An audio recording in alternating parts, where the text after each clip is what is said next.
Turin, Italy, AP. Soccer finally resumed in Italy in a surreal atmosphere as Juventus drew with 10-man AC Milan 0-0 on Friday to reach the Italian Cup final on the away goals rule. The first leg finished 1-1 in Milan before the coronavirus forced the season to be suspended on March 9. Napoli hosts Inter Milan in the other semi-final second leg on Saturday. The final will be on Wednesday in Rome. Cristiano Ronaldo missed a penalty and Juventus dominated, although quality was clearly lacking in both teams following the lengthy hiatus. Exactly 100 days after they were meant to play, the teams took to the field in Turin. Just as for every previous home game, the Allianz Stadium announcer introduced the home team with a booming "Ladies and gentlemen, Juventus Football Club." Only, this time, there was a resounding silence.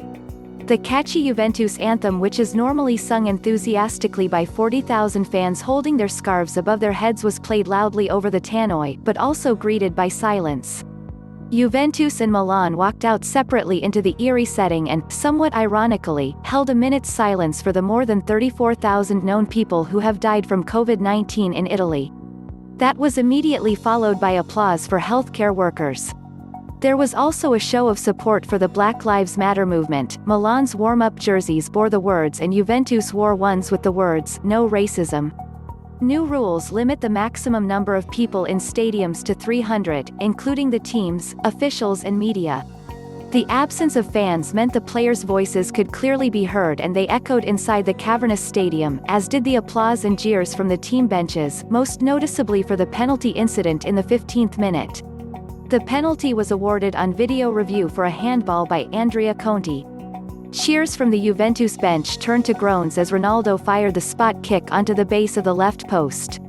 The Milan bench loudly celebrated, but, before they could even retake their seats, they saw forward Ante Rebic sent off for a high challenge on Juventus defender Danilo. Milan had struggled beforehand and, with the dismissal of Rebic, lost its only real goalscorer. Zlatan Ibrahimovic was absent through suspension. There was a heightened level of security outside Allianz Stadium, but, on a drizzly night in Turin, there were a handful of fans to welcome the Juventus team bus, including one supporter who had driven from Bergamo, nearly 200 kilometers (120 miles) away.